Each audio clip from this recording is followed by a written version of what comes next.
Okay. I will start now. Yeah, Yeah. make it live. Yeah. A very good afternoon, very good morning to one and all.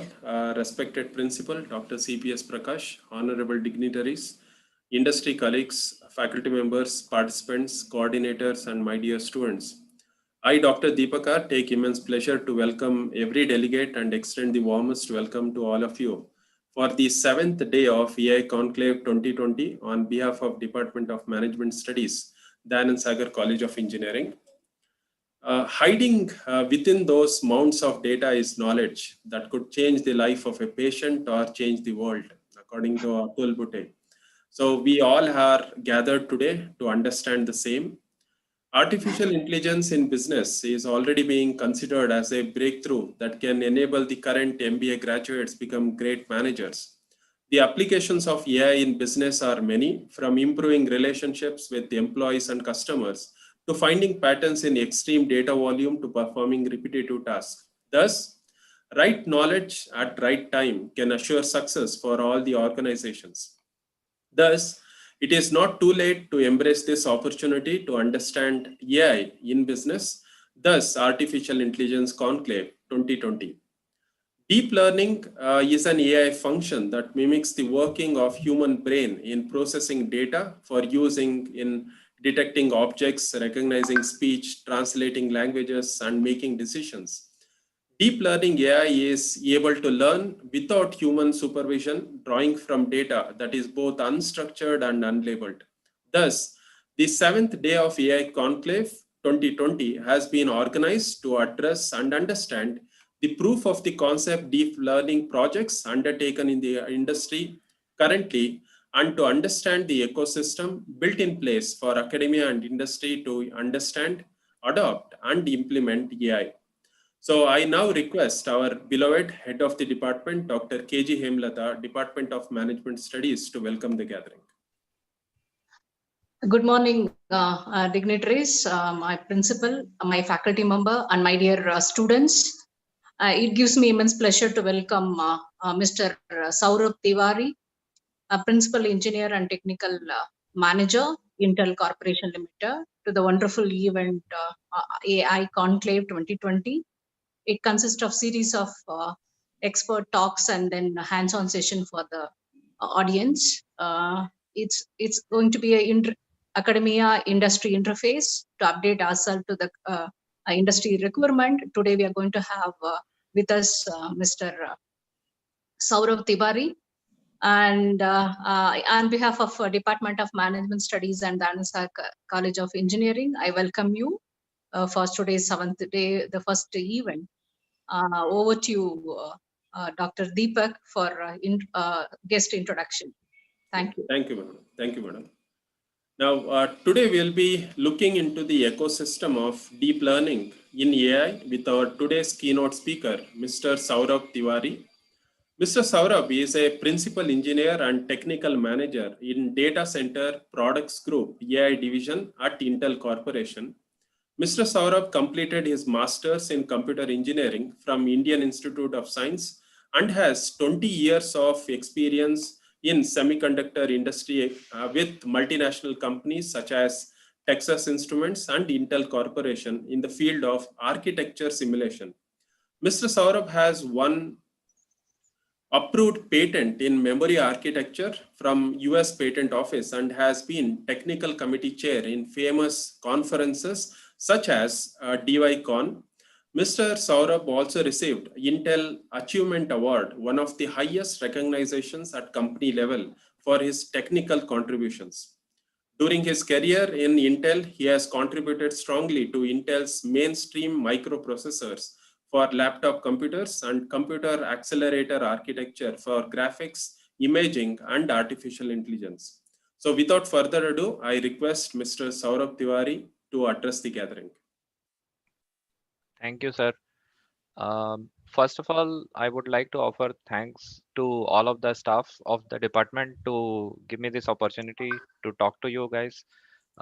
It's immense honor and pleasure to be able to represent Intel and to represent AI efforts at Intel in this forum. I hope this talk is going to give you some insights into what is going on in the industry. A little bit, we'll start with a little bit of basics, and then towards the end, I will show you few videos of some of the case studies of usage of AI. So hopefully all of this together will help you gather more insights to motivate you to look at this domain a lot more seriously. I think there is a lot of halo already around the domain, and I'm sure in last week or so you all have gone through many of the series of discussions and lectures related to the field, so you already probably are aware of the basics. But nevertheless, I'll still start with some of the very basic things. Let's start with a very single line statement from Andrew, whose name most of the people would know here, I guess. He calls, so he's an adjunct professor in Stanford, and also co-founder of Coursera, which is the leading provider of trainings in AI space. He really calls AI as the new electricity, and there is a reason why he calls it this way. It's because AI has power of changing the world to the extent electricity had changed when we had invented electricity for the first time. It is we'll see. Let me proceed with some of the facts and figures, because I guess you all are management students, so you like to look at data to understand why should I care, why should I even bother knowing about this even further, right? So let me give you some data points. Accenture statement, and I have links. I hopefully will share these slides with you later, so you will be able to click on the links that I'm mentioning here from news articles. Accenture says AI can increase business productivity by up to 40%, and this is just a beginning number of what people think AI can bring to the business. Number of AI startups since 2000. In 2000, I think we had handful of less than 10 startups in the space of AI. It has magnified 14 times, and this number is old, by the way. This is not the latest number. If you see last 1 year itself, you would see bunch of startups coming up, and I'll show you some examples of some real life startups which have products in this space. This is another one which says it'll automate 16% of American jobs, and again, this is most likely a pessimistic number. The real number could be much higher than this. So things have been changing. What is happening now? What is happening today? 15% of enterprises are using AI, and almost one third of them are saying that it is in their agenda for next 12 months. you know so so that is how seriously it is being taken in the industry. This is how much influence and it is already causing, and I can tell you, we are barely at the tip of this iceberg of AI. We are barely scratching the surface of what is possible, and we'll see as we understand the technology further. You will see why I'm saying so. Let's see some more things on AI market opportunity. On the left side, what you see is business value forecast. In each kind of business processes, how and where AI will contribute. So this is a projection for up to 2030. 44%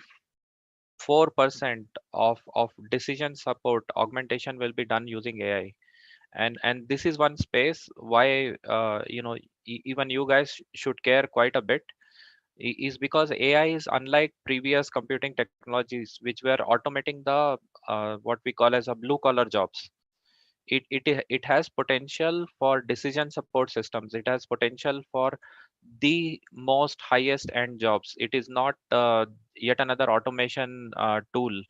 It is something that can support human decision making, in fact in some cases even replace it. So all these forecasts, by the way, are going to change as we see the evolution of this technology in massive ways. Now let's look at just India, right? I'm not even talking world now. Let's look at India, how much of a massive opportunity it is in India.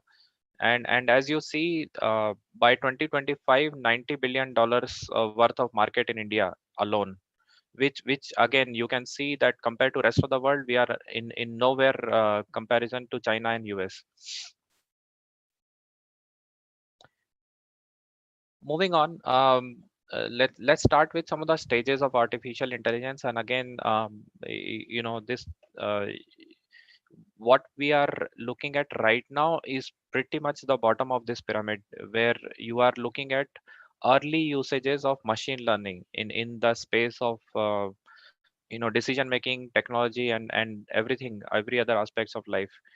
um, what we are moving towards is the stage number two, which is where machines become intelligent. And here you can only see a small bit of models, small bit of usages in the real life. So you, if I can call something closer to this, you will say autonomous cars. The complete autonomous cars are closer to saying machines have got intelligence enough that they can mimic humans in a complex task. It is not a task which can be predefined. You can't have a well-defined algorithm to deal with everything that you have to deal with when you're driving a car. So that is, I think, on the brink of machine intelligence. And the stage three, which I think we are not even at the beginning of, is having a machine consciousness, where it has taken human ability of not just perceiving things but also recognizing things, making decisions based on what it perceives, and also be able to learn itself. Here again, I think I would say we are not even in the beginning, but we have some early samples of what has happened in this space. If for people who watch the news or what is going on in this space, you would have seen Google Brain's latest release on protein unfolding.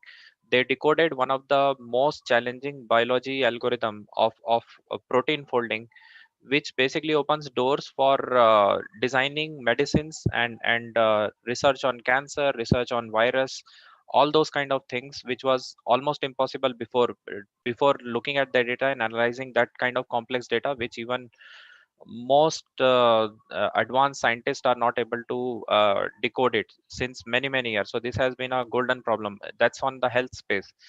Um, they did a demo, I think, of a AI machine playing a Chinese game of Go, and winning against the grandmaster of world champion on this game. And this is very different from winning a game of chess. Unlike chess, which you would have seen news report many years back of some IBM supercomputer winning the grandmaster on chess. Go is not a game which you can figure out all the possibilities and play against your opponent. It is a game of infinite possibilities, unlike chess. In chess, if you predict several moves ahead, you have a edge over your opponent. So you just need more compute to win chess.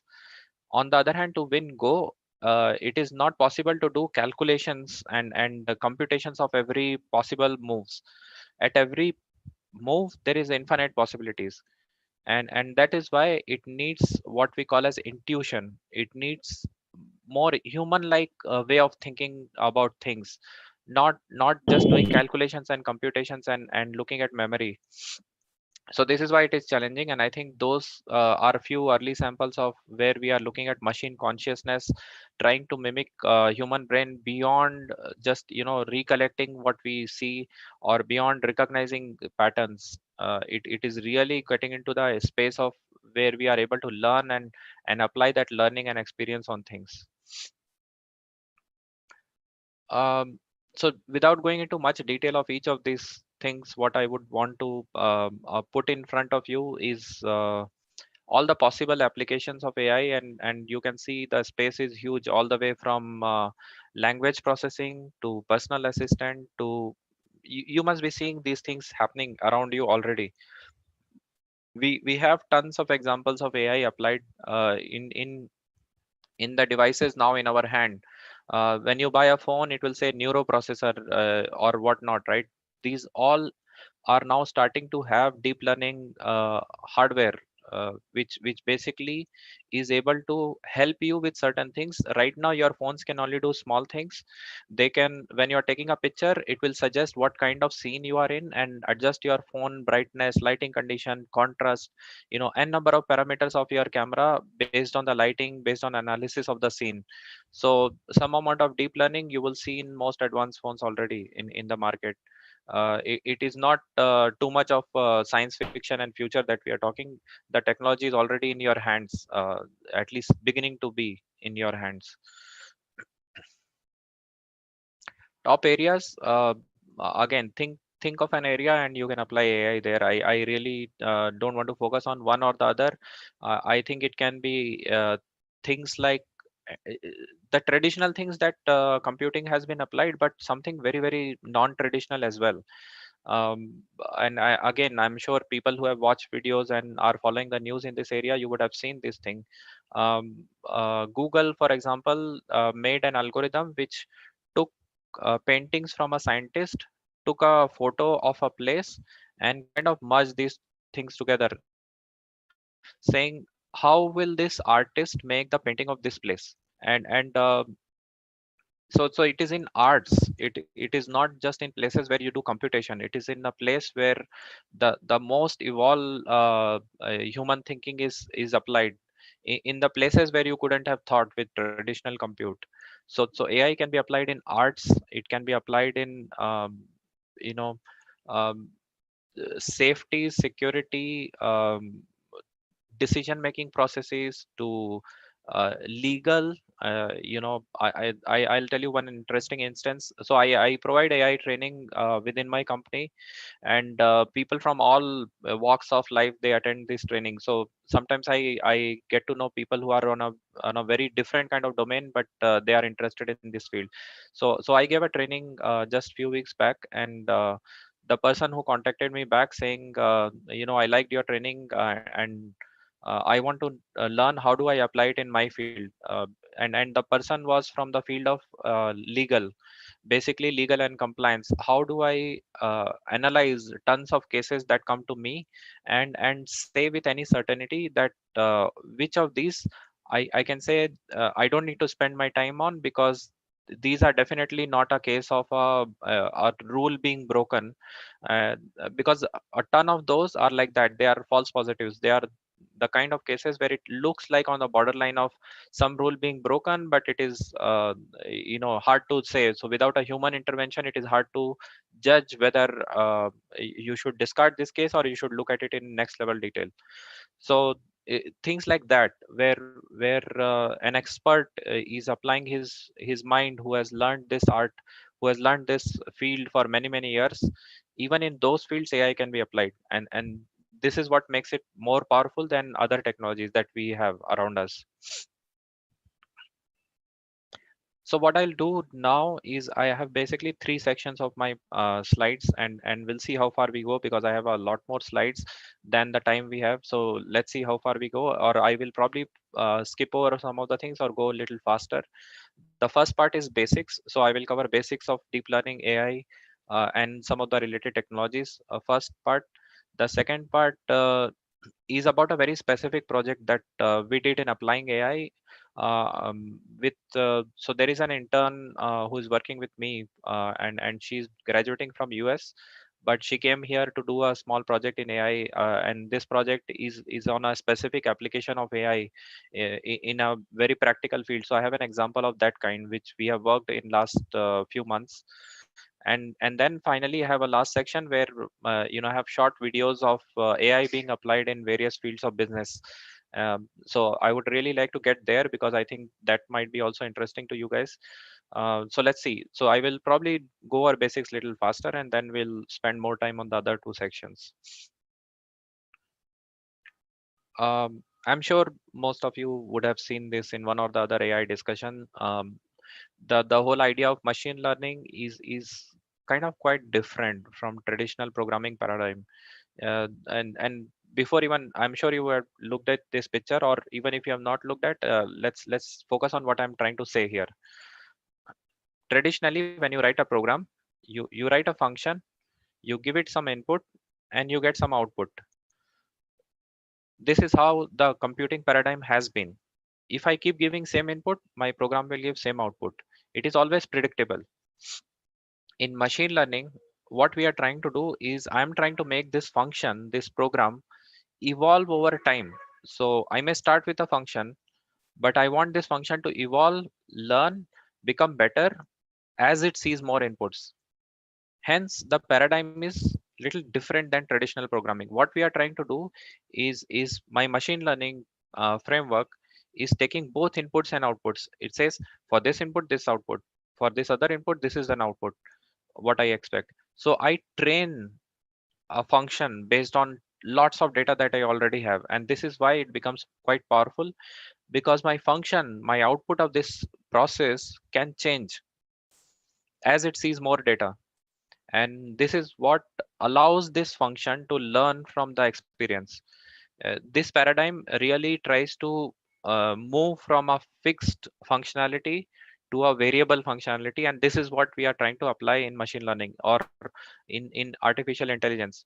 And I'm sure again you have learned about what is machine learning, what is AI, and what is deep learning. All of these are related terms. We are going to talk only specifically about deep learning, which is a, I would say, a small domain of machine learning, a very specific kind of algorithms that machine learning is implemented using, right? And but why these are more powerful is because they really work like human brain, as you would have heard. So we'll see how it works like human brain. But this class of algorithm, the deep learning algorithms, uh, are a specific implementation. They seem to work like human brain on one hand, but they are very explainable on the other hand. So I will tell you the connection between the two things in this basics part.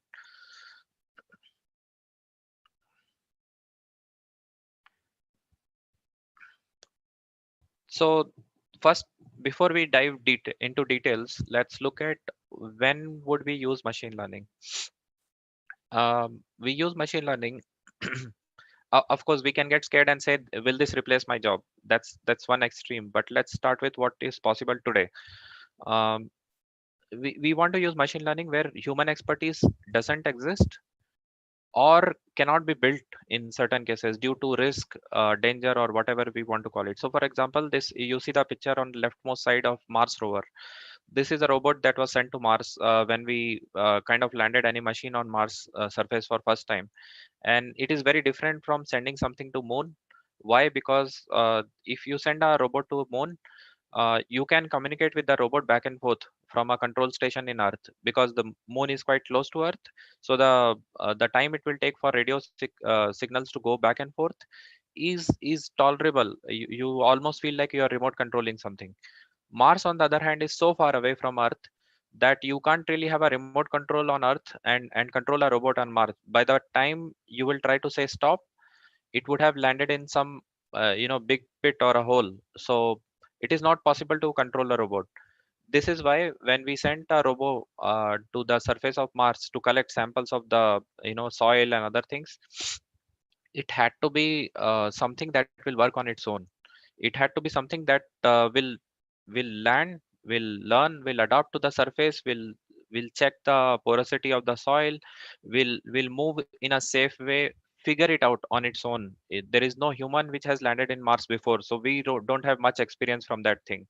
So this is one example of where AI or deep learning can be extremely useful in places where we just don't have experience, and we can't have that experience. We won't send humans first before sending machines on the surface of a planet.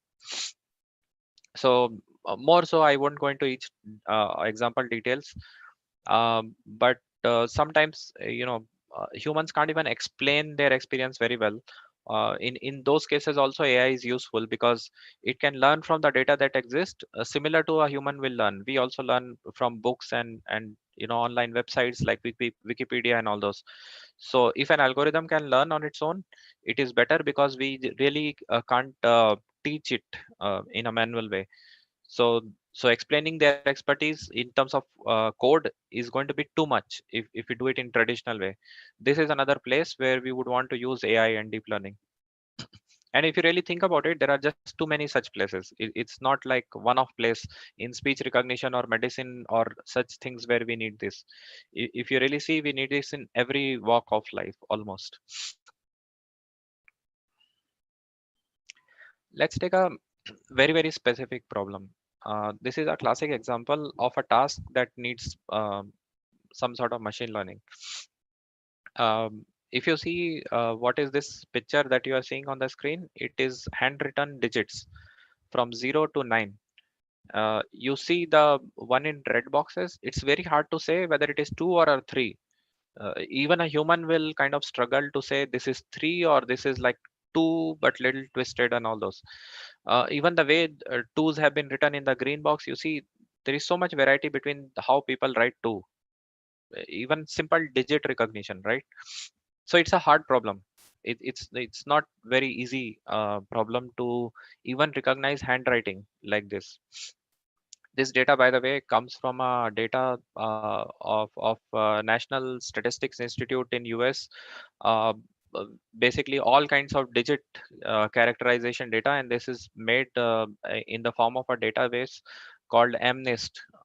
Okay, so this is a very traditional algorithm that solves this problem of uh, recognizing digits that are written by hand.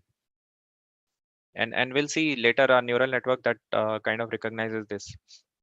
But that was just to show you a sample of what kind of things that we are trying to recognize, which are not so trivial. They are not like I can match a pattern and say this looks like this. It's really hard. So we can use these kind of algorithms for recognizing patterns, even generating patterns. I give you an example of a pattern generation where I'm generating an artwork based on what I see in a scene versus a notion of how an artist would draw that scene. And I'm able to merge these two notions and build something which is fantastic, which is almost like human, maybe sometimes even better than human feeling on that art. Recognizing anomalies, why is it important? I'm sure again some of you would have heard this problem of detecting fraudulent transactions on credit card. um, the problem with that problem is out of a million credit card transaction that would happen over a day, only one or two may be frauds. So you really can't block everyone and let a human inspect whether it is a correct transaction, false, you know. And there are no one or two parameters that you can say this is a possible fraud. It has to take into account many things, and based on that it has to kind of say this transaction I would like to block, whereas I let all the a million minus one go through. So and it has to be done in real time. There is no possibility of a human, looking through all these millions of transactions that are happening. There are thousands of them happening every second. So it is a problem that can't scale to humans. This is another place where we can utilize such kind of algorithms. Prediction, we have seen prediction has been a hard problem, be it about weather prediction, storm prediction, because these patterns form over a large scale of parameters, and each little thing will influence how local weather in the place will be influenced by something bigger that is happening, right? So these are examples. I would say some more examples of where you would use a learning algorithm that can learn like humans. Before I get into deep learning, I'll give a very basic idea of one of the machine learning algorithms, which has been a very simple one, but we can relate the two. So we'll start with this, and then we'll go to the deep learning side of things. This algorithm is called as regression. Uh, so without looking into details of what is there on the slide, let me explain you what I'm telling about a regression. It's like you have x-axis, an independent variable, a y-axis, a dependent variable. You just plot them in a 2D graph, right? I'm just talking 2D for now. In 2D graph, you can do a scatter plot of for all each value of x, what is the value of y. After doing a scatter plot, you want to find a pattern of this data. So normal thing and a very simple thing that you can do is what we call as a linear regression, where you try to draw a line that will pass through maximum number of points or kind of overlap the pattern of the points as you see in the scatter plot. and this process is called as linear regression, where you're trying to fit a line to the data. And why do we fit a line? So that I if I don't know a value of y for a given value of x, I'll just draw the point on the line on that x, and I'll find what is the y value. So that line gives me a way to predict data that I don't have input for. And this is a very simple machine learning algorithm of linear regression, which generally can be represented for people who are from a little bit of math, is y equal to mx plus c kind of equation, right? Now, now the thing is this. Let's extend this beyond 2 dimensions. The way this will look like, and I'm just showing a picture of 3 dimension here. It's not really more than 3 dimension. Is very hard to imagine. So let's just look at 3 dimension here. In 3 dimension, this line becomes a plane, and each of those red dots are kind of data points that I have. And what I'm trying to do is to fit a plane, not a line exactly, but it is still called linear because it is linear in 2D space. Okay. So now what, again, without looking into too much of math of this thing, we can represent this whole plane as y equal to, m1 x1 plus m2 x2, and let's say my x1 x2 x3 are different dimensions of vector in x dimension, and y is my predicted value that I'm trying to get to right. um, when I fit a plane, there is an error. So if I will predict something that will always be on that line or a plane, let's confine to line in 2D space. It's easy to imagine. When I'm trying to predict a value on the line and the real value is a little bit above or little bit below, the difference is called as an error. And the my prediction function's accuracy, or how good it is determined by the how minimum the error I can have from the real value to the predicted value. So there is a metric that we use in machine learning, which is called as I'm not sure it is here. It's here in a different way. It is called as sum of square of errors, SSE. Sum of square of error. I need to minimize to be able to have a function that can predict with higher accuracy, because my goal is to minimize that error. Okay. So again, I don't want to get into too much of math here, but keeping to the concept, in linear regression, what I'm trying to do is I have a independent variable, I have a dependent variable. I'm trying to predict the value of a dependent variable based on the input, based on my independent variable. And this, it can be in 2 dimension or it can be in n dimension. It doesn't really matter. So my input can be a n dimension vector. My equation still holds good for a linear regression. It will be y equal to m1 x1 plus m2 x2 plus and so on, right? And plus some c constant. um, why this is important is from here we will go to deep learning and how this relates to deep learning. So hopefully the concept of linear equation or a linear regression is clear. Let's look at neural network for a bit and we'll come back to that. Okay. What are we trying to do in neural networks? And again, some of you might have seen these pictures before. uh, Before we get to the slide, let me tell what is really inspiring all these things is very simple thing. We forever have been trying to mimic human brain. We always wanted to, so human brain remains as our most powerful computing machine that is in front of us, and with whatever supercomputers we build, we have been trying to mimic human brain.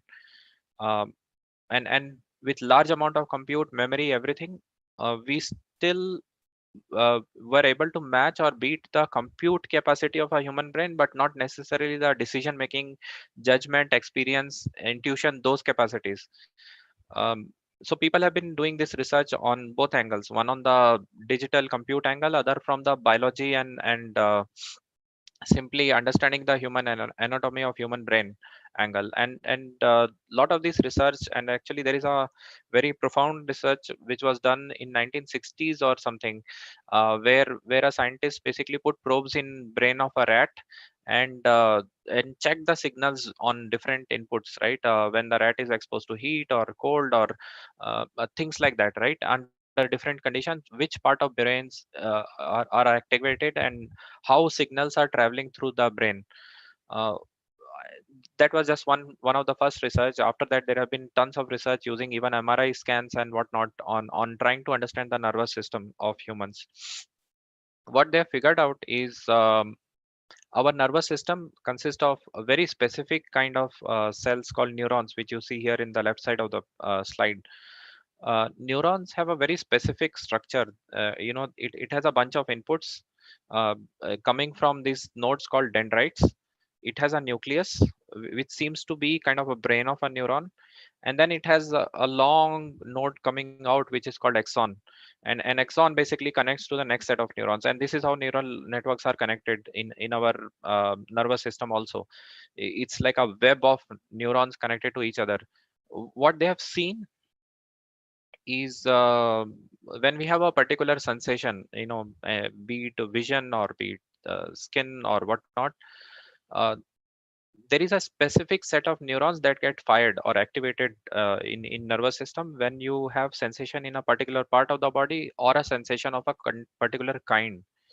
And there are very specific paths that you can draw in nervous system as things travel through this whole chain of neurons. And what we are trying to do in deep learning or neural networks is kind of mimic that same framework of biology that happens in our nervous system, where we are kind of making a chain of neurons, and each path in this chain is fired for a very specific input or very specific kind of input.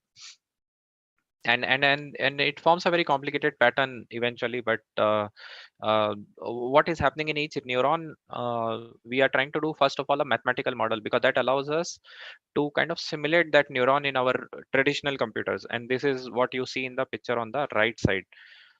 What you see is we are basically modeling a neuron. Those axons, dendrites, are modeled using the synapse, the input nodes of neuron. In the cell body, what you are doing is a simple equation called as sigma of wx plus b, w being weight of each dendrite. So each input, each neuron doesn't give the same weight, it gives uneven weightages to the inputs. And w is that weight that is given to the input is x for a given dendrite. And what the core of neuron is doing is basically doing a sum of all the weights multiplied by that respective input, and then it is adding a constant factor which is called as b. In our case, we will call it bias. This is the bias of that neuron. So it's a constant factor that is added to the all inputs. Um After that, you see a function f, which is an activation function of the neuron. So what happens is a neuron typically does this simple equation and then applies a function over that equation. So the output is typically a function of, that equation. As you see, if you really observe that equation carefully, it is exactly same as the equation I showed you before in linear regression, where it looks like a equation of a line. You say y equal to m1 x1 plus m2 x2 plus, whatever, plus c. So this equation within that function is actually, in the terms of math or machine learning, it is a linear regression equation. Now if the function is a linear function, my neuron behaves just like a linear regression. If the function is, let's say, a log or exponent kind of a function, then it behaves in machine learning terms as what we call as logistic regression, which can be non-linear in nature. And it's very, very powerful, because the based on the activation function I choose for the neuron, my neuron can Okay. eh, can behave like different machine learning algorithms that you will see in the work done so far in ML. I'm not going over all of them. I just gave you a simple example of linear regression and how a neuron is kind of mimicking a linear regression. So mathematically, linear regression, in terms of biology, it is trying to mimic what our nervous system is doing. Both ways you can kind of explain how neurons work. Now, what is deep learning? So neural networks, again, I don't have slides on history of this, but have been existing since 1980s or 90s even. People wanted to always mimic this. They knew some of these equations, nothing new. What we have been able to do now is, as more and more compute has been available, because all this neural network, it's easy to build, but it takes lot of time to train a network. And what it means to train a network is what I said, right? You give it a series of inputs and outputs, and to train a neuron, you probably have to run through thousand, and if it is a deep learning neural network, then you have to run through millions and millions of inputs to be able to train that network to something meaningful, to something that can even recognize those digits that we saw before, right? And training was a hard task. So AI was there in some form. Deep learning kind of was there all the way back in 90s and 2000, but it just didn't materialize because you would need tons of times on the mainframe computers to train such a simple network, and it would do very preliminary tasks. If I want to build a deeper network, I would need even bigger supercompute power. So these things kind of were put in back burner simply because it was not even possible to train a giant size neural network in those times. What we have now is we have power of a, you know most powerful computer in your hands. Your cell phone is mostly more powerful than the mainframe computers of 20-25 years back. So we have a lot of compute, we have a lot of memory in our compute, we have a lot of data, digital data that exists now to be able to train these things. All these three factors together make neural networks more practically possible today. The concept is not new. The deep part is new, where we could not design deep neural networks because they just need more time on training, and we couldn't apply it on any real problem. There was much lesser digital data. Today, the rate at which videos are being uploaded, in 1 hour you upload that much video that was uploaded in 2 years. 1 hour is equal to 2 years before. That's the amount of rate at which the data is exploding in the cloud.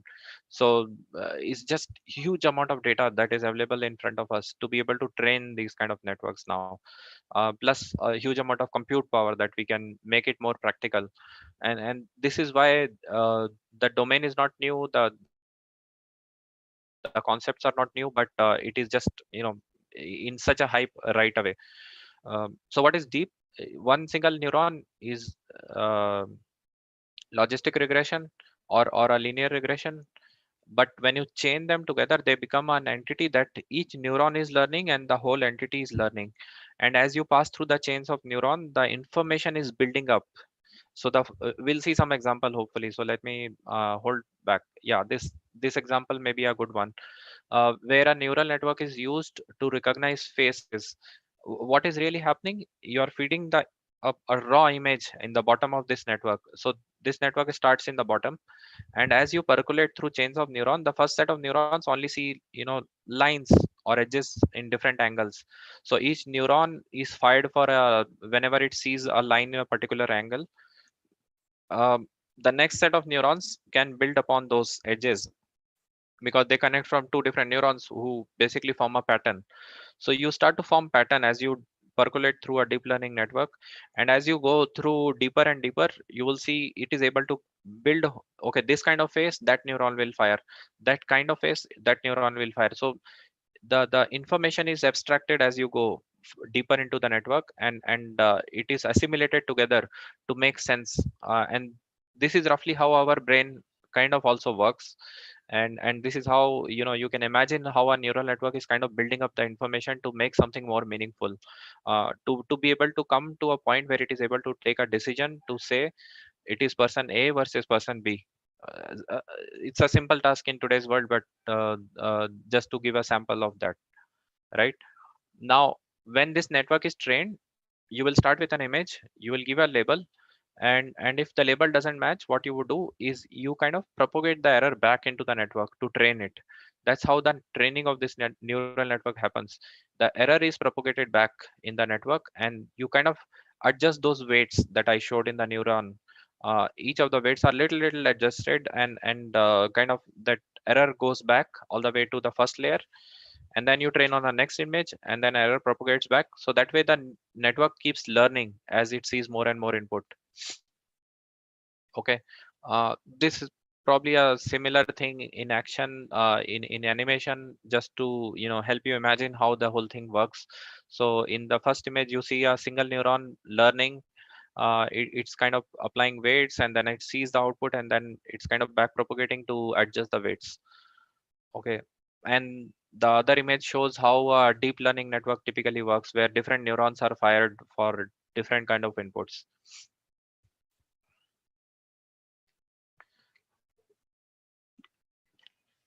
Now, so that kind of completes the basics part. I'm not sure how we are doing on time. Dr. Deepak, can you help me with how much time do we have? We still have sort of no problem. We Oh, can okay, go up till 12 o'clock, no problem. okay, okay. So let's see how we do. But I want to dive into a specific problem that we are doing a bit of research in my group. Um, so we'll start with a very simple thing here also. Classification is a problem that has been solved in neural networks long back. I would say at least 6-7 years back.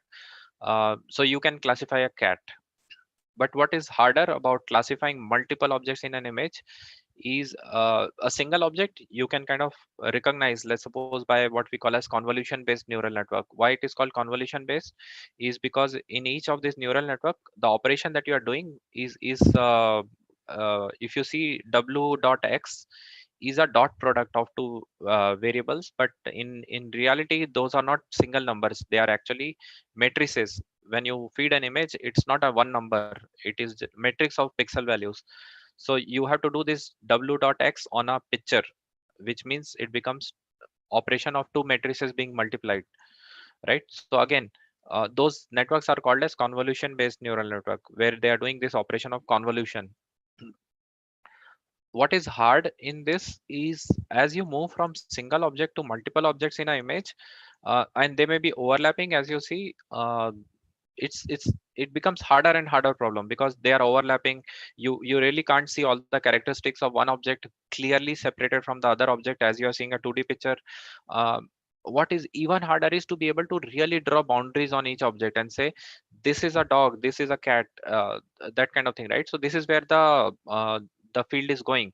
We are going from saying there is a cat to drawing a box around the cat to drawing a box around multiple objects to actually just segment the object, really carve it out in the picture. And for this, what is used, again, I won't go into details of each of these technologies, they are too involved. But imagine we are using those connet that you see in the picture is the convolution based neural network. What we are doing to recognize multiple objects in the picture is to segment them, is to basically draw, first of all, draw boxes around each object, recognize each object separately, and sometimes to recognize them, what we need to do is we need to draw boxes of different sizes. If you see the picture, bottom right picture, um, there are recognizable objects, but they are of different size. So to really know all the objects, I need to kind of recognize small pictures in different size boxes in this image. And this is what is done in this network.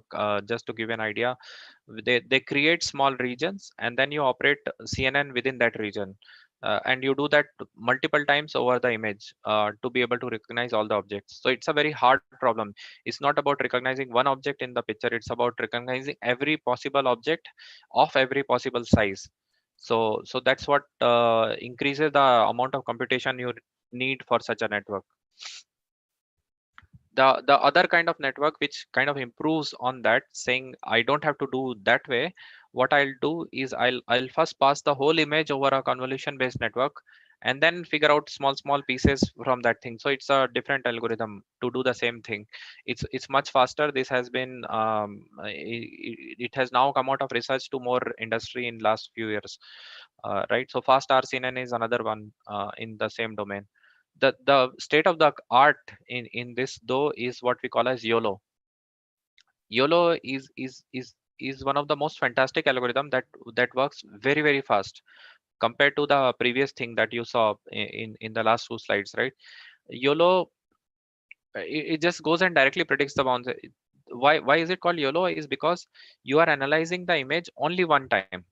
You are not going to do every box recognize different image and then go over image again for different size boxes. You just see the image once and draw different size boxes from what you have analyzed in one shot. And this is why it is faster, this is why it is smarter. uh, but the results are amazing. You can find many objects overlapping to each other, or of different size in the image also, but doing all of this very fast. So YOLO is kind of the state of the art. YOLO v3 or version 3 of YOLO is what we use in many places today, in real life applications. So you will see YOLO being the most popular one among those.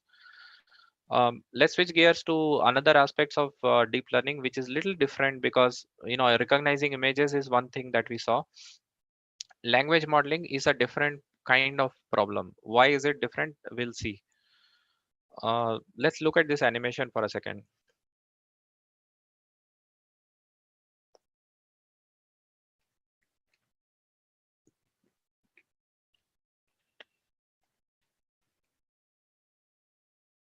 So what it is doing, it is translating a French sentence to a sentence in English. Very simple 3-word sentence to a 4-word sentence in English. What you observe here is it's encoding each of the words. It is kind of drawing a connection between them. So the modeling of language is different, because you can't look at it like an image where each pixel is independent from each other. There are different objects in different region of images. In language, whatever words are spoken, they have a sequence, they have a relation to each other. So if I say I have a brown cat, and it is that it refers to the cat, has to be derived relationship.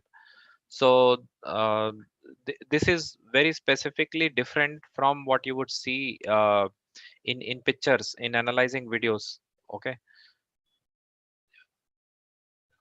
So in language, what kind of networks we use is, we call it as a sequence to sequence model.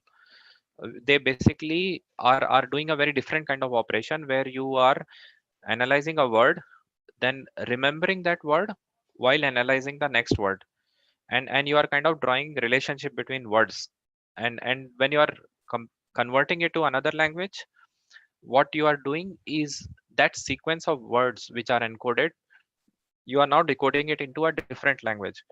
So it uses a different kind of neural network, which is emitting possibly different number of words even. So it's not like a word to word translation as such.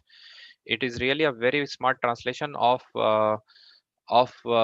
sequence of words to a different sequence of words. This is why the problem is harder than image, and it requires a different kind of solution, including we use a very different kind of neurons in this neural network, what we call as LSTM. LSTM stands for long short term memory. So these neurons have some sort of, you can call it memory, uh, along with the simple computation that we saw, right? So that's different about language modeling.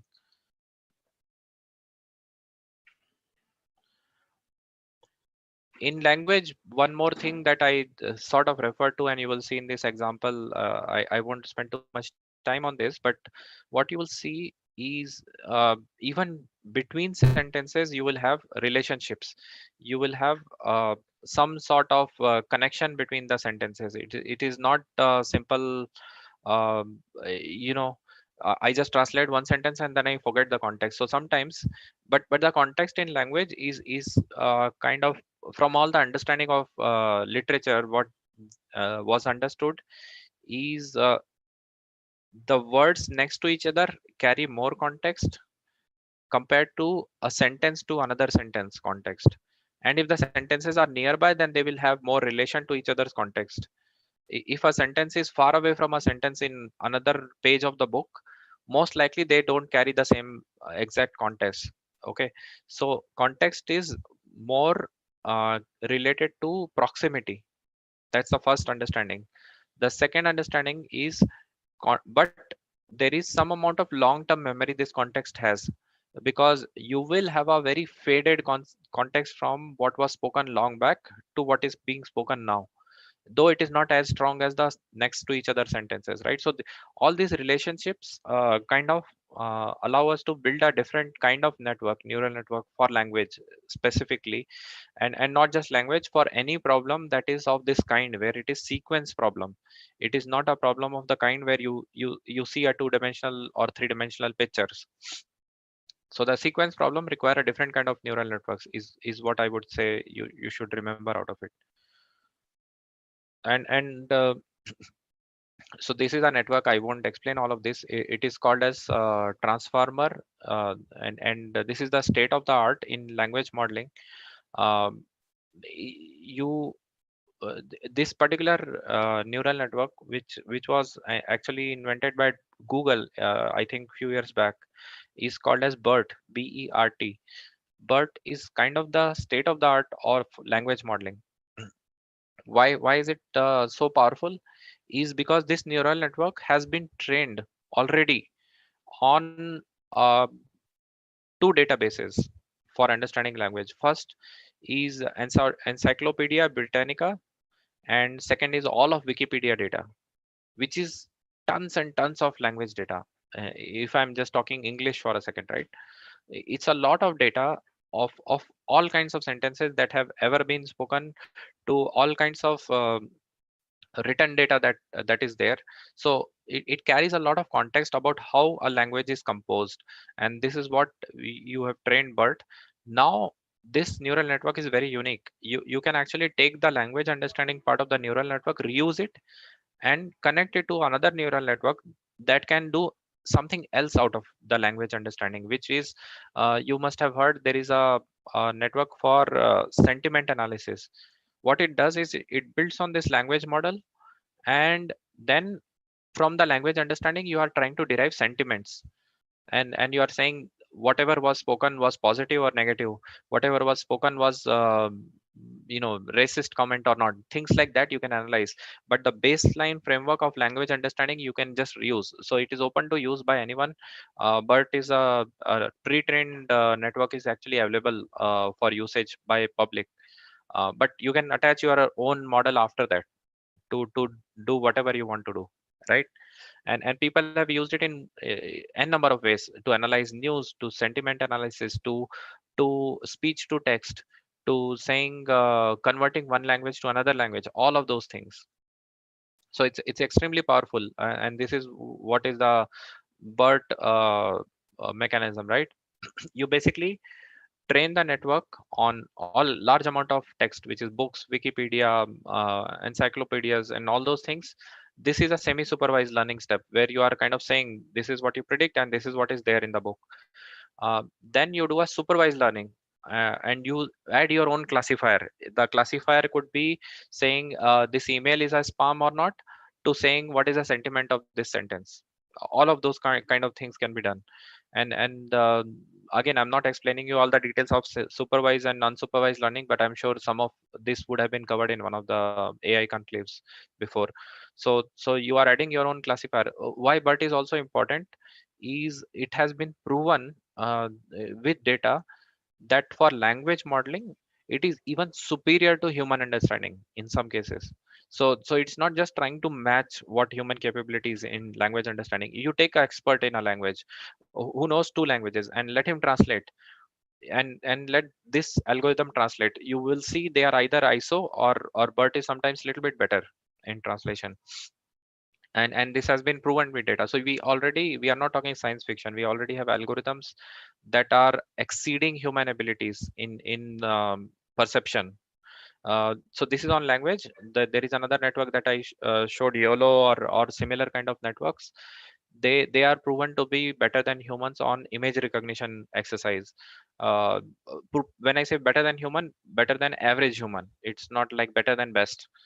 Okay, but it is quite powerful when you're trying to match human abilities on these things, which is you see those complex example, you will figure out it is very very hard to write a program, to write an algorithm on figuring those things out. And we already have those solutions in hand today. Maybe they are simple problems of understanding language and pictures, but they are the building blocks towards making robots and autonomous cars and stuff. So we'll switch gears now to the specific example deep dive of applying AI in a specific domain.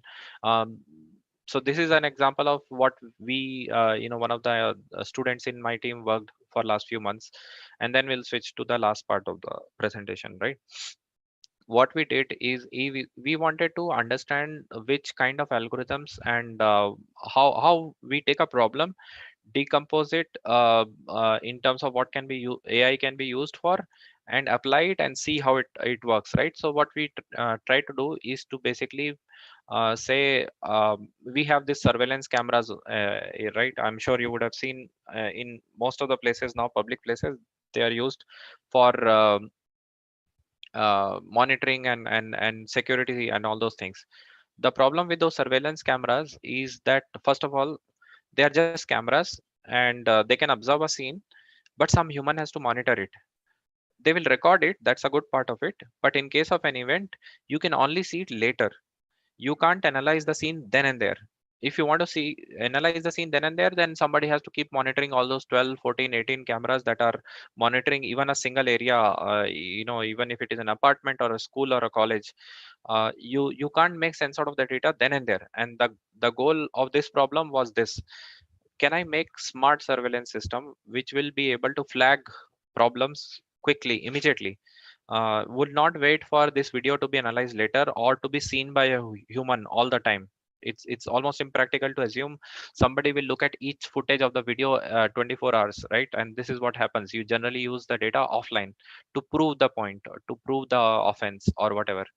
So multimodality, what we are trying to do is first of all not just use the camera, but use a audio system with the camera. So we inserted a microphone and said, yeah, camera will give you all the footage and all those things, but if it is about security, you can derive some more information if you add audio to this thing, right? This makes, and this is the concept of multimodality, and AI is very, very powerful when it comes to multimodality. Modality is basically modes of inputs that it can gather. We as humans have five senses. Many a times we use combination of senses: what we see, what we touch, what we hear. All of this together we compose into one piece of information, right? So so multimodality basically is an experiment to say, how do I use now this audio signal with this video signal, and say there is some problem in this scene. Okay. And we applied some of the algorithms. Let me show you what we are doing. First of all, we did go through a lot of research papers to see what has been done in this field. There is some amount of work done, not too much. What has been done is you can do two models, either early fusion or late fusion. Early fusion means you combine audio and video together soon and then pass it through an AI model, or you first analyze them separately and then try to make fused sense out of these two things. Now again, this problem may not be relevant to your day-to-day problem. What I'm trying to put in your minds is basically, think about any problem as a multimodal problem, not as a one single dimension of vector or one single dimension of data. So the moment you increase the data from one mode of collection to another mode also, you just get a lot more insights. This is the basis of this thing. So we finally analyzed a lot of algorithm and saw where we can use multimodal system better, where an event happening in the video and a noise attached to that together would give me a better alarm. um, right? So that's the idea. What we did is, for visual system, we first made sure that we are detecting something, we are filtering, we are tracking the objects, so that the camera is not dumb just watching the scene, but is able to understand that there are objects in the scene and is able to track the objects as they move. And the objects could be human, or objects could be something else. Same for audio. We basically detect, we separate the noise part from the audio, and then we take care of only specific pieces of voice that will be helpful in surveillance. For example, a glass cracking sound, or a sound of a bomb, or any such thing that can mean a security event, right? And both of these information builds up, and then you basically, at the same time, let's say somebody is speaking in the scene, and there could be more than one people in a scene where a CCTV camera is monitoring. What you do is what we call as a speaker diarization. Basically we are trying to say there are two people talking, this voice is of this person, this voice is of this person, they are talking this particular thing. If I can analyze what they are speaking, I can say what is their intention also. So things like that, we can kind of build up the information and derive a lot of meaningful sense, almost real time, I would say. Right. We convert all that speech into text, and then we extract the keywords, and then we classify the text. We classify the sentiment of that speech. We What kind of sentiment is there when that thing was spoken in front of the camera, all of those things, right? Tons of references. I won't stop at this one. You may, if you are interested in this, you can look at it offline. But we went through all the latest research in this field and built a prototype of this kind of system, right? So now what I'll do, and I think it's a good point, we kind of at top of the hour now. I have few case studies, very short videos, which I will show you. Hopefully we'll be able to share audio also here. So I'll turn off my video so that you can focus on these. These are short videos of application of deep learning in specific business domain, and then we'll get to the Q&A, right, once we are done with this. So let me just turn off my video and get to the case studies.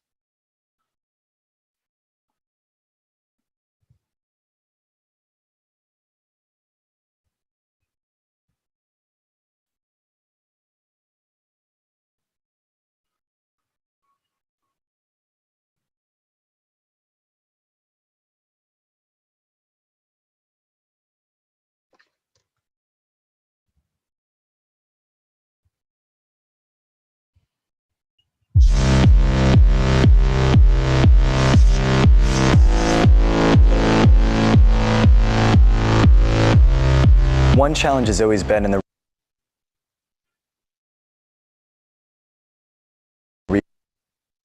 retail industry, whether you're looking at online retail or in stores, is that there's been no efficient way for retailers and brands to understand what their customers look like at scale.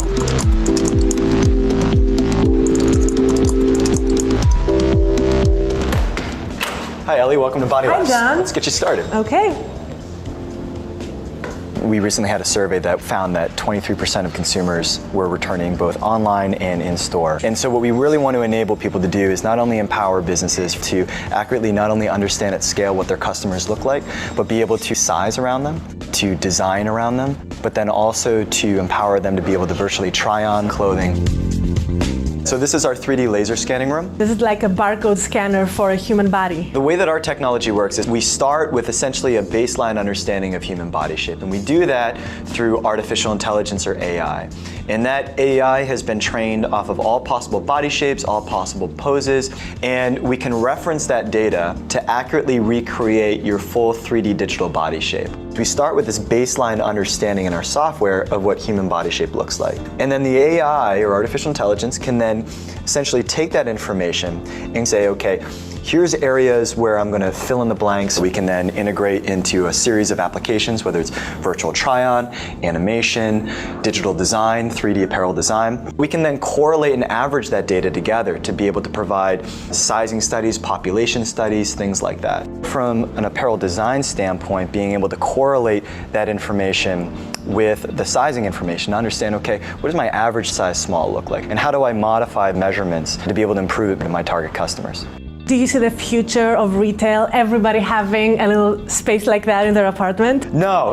So that's the other thing too. We're starting from a software perspective. We're liberated from being tied to specific hardware. So in the future, you don't have to have a 3D laser scanner in your apartment. You don't have to go to a retail environment that might have a more sophisticated setup like this. You can do it from the convenience of a mobile application, your mobile phone, or a web page. So if we can actually make that easier, faster, it's going to provide a tremendous amount of value both online and retail.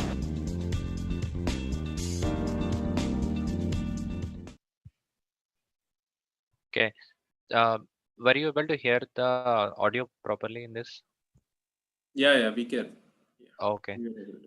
Let's move to the other one.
Okay, that was one more. There is a small talk on medical diagnosis.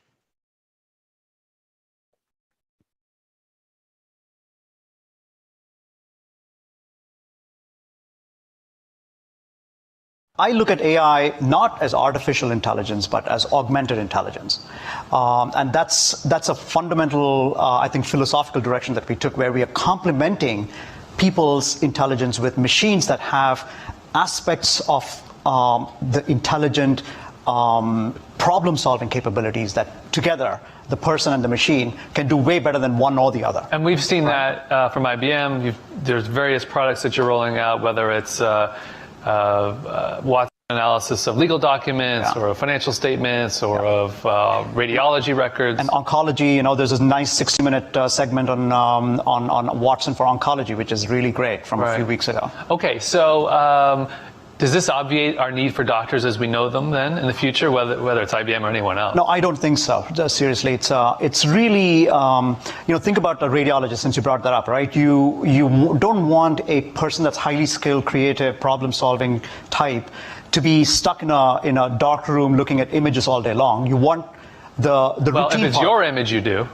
Well, I would actually like the person to use Watson to look at the image and then make a judgment call based on what Watson advises them about what to do in terms of my treatment, given my preferences, my social structures, and so forth. So I would actually like the radiologist and Watson to work together. That makes the doctor sound more like the baggage checker at the airport than doctor, which might yield to better outcomes. It just changes the role of the doctor. I think there is we talked about the judgment side of it, and there's the value side of it. There's also the common sense side of it, and there's the psychological elements of it, which are very, very difficult to incorporate into a machine. At the end of the day, I think even legally, the liability and the expectation of interaction all sits with the person, the doctor. And I think the decision support system will have to take away the complicated and the routine work that the person probably cannot keep up with, given the demand. Radiologists, right? We have 200,000 radiologists. We probably need 5 times that just in this country. So how do you scale these radiologists to do that kind of work? I think systems like Watson that can support them can do it way better than. Stephen, do you believe that augmented intelligence, as Guru describes, makes us more human, or somehow makes us just subject to the whims of the machine? Comment on this. I mean, we've been interested in medical diagnosis, and medical diagnosis is hard for humans. It's actually getting harder for humans as there are more and more specialties and so on. And also as sensor-based medicine comes in, there are huge streams of data. A bunch of people use our technology stack to analyze these kinds of things and try and figure things out about them. My own feeling is, in terms of the issues of machine diagnosis, it is a definitely good thing to do. It's the main issue is data sets and a lot of policy issues around what kind of data sets one can really get access to, how should one use those relative, what's the public good versus private harm, these kinds of things. I look at AI. There is one more on groceries.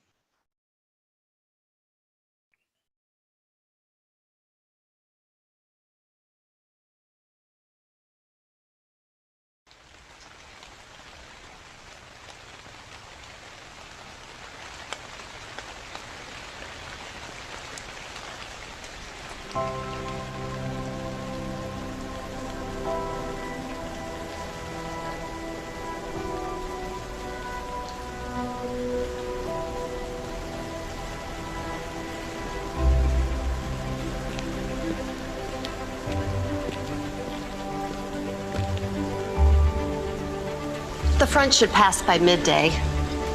Based on drainage, and when the rain stops, we should be able to start spraying by end of day.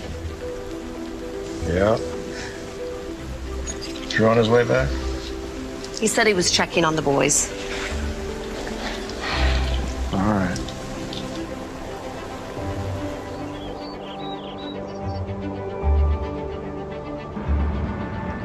Message from Walker Keane, John Deere dealer. Hey Drew, updated and checked your combines remotely. All machines are optimized for harvest season. Message to Walker. That's great. Thanks. Send. Message sent.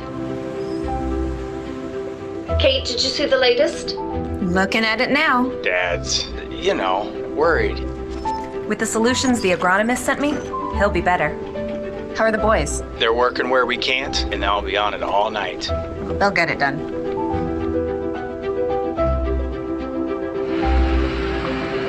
Your machines are set for projected yield and moisture. And we're also updating firmware on Harvester 3 tonight. That's great. Hey, let's take a look at fields 5 and 6 tomorrow. May want to change some settings there. Yeah, sure thing. We'll check in tomorrow. Have a good one. Thanks. You too, buddy.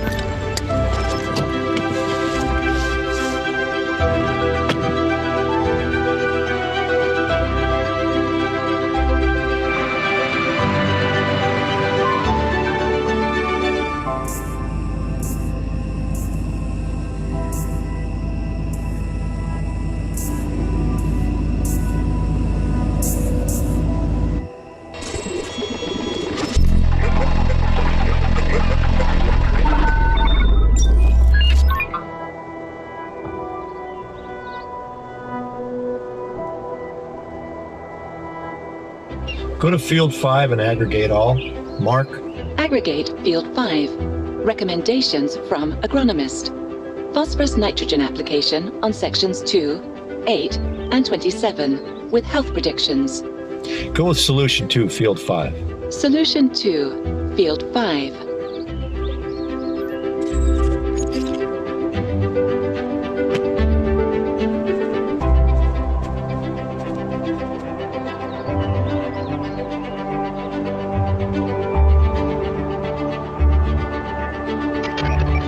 They look great. Mm-hmm. With the weather, prices are up by 10 cents at the elevator.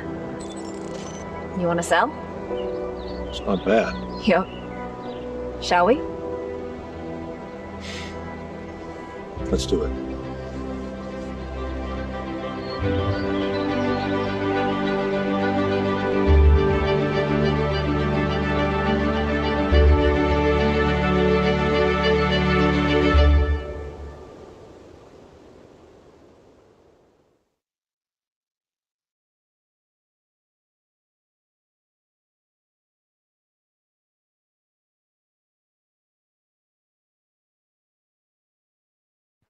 Okay, so I hope some of those case studies. It may some of these look like science fiction, maybe, right?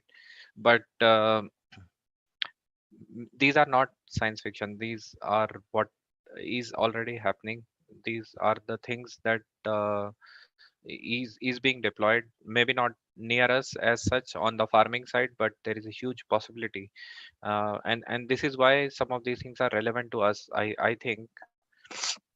Um the technology is there, it is building up, and it's having a huge potential in any kind of business that you can think of, in any kind of domains that you can think of. So it's really up to us to first accept it and then harvest it, I would say, to make the best use of it in any possible domain that you may later be there, right? So I'm sure many of you will be in different domains going forward in your careers. um, and by the time you are in those jobs, you will see this technology kind of coming over in each such domain in much bigger way than we can think of right now. So what I showed is just a few possibilities, but there are a lot more, right? So with that, I will basically come to the conclusion of my talk and leave few minutes for questions. Maybe I have to go at 11:30, so we probably have few minutes for some of the questions. We are open to questions from audience now. So request you to tell your name first and then ask the question. Thank you.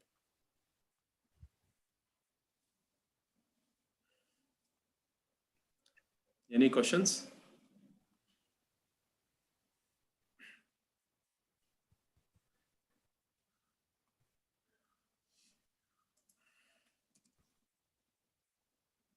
Okay. So if there are no questions, then we can proceed to the vote of thanks. So sure. It's my honor, Saurabh, and privilege to propose a vote of thanks.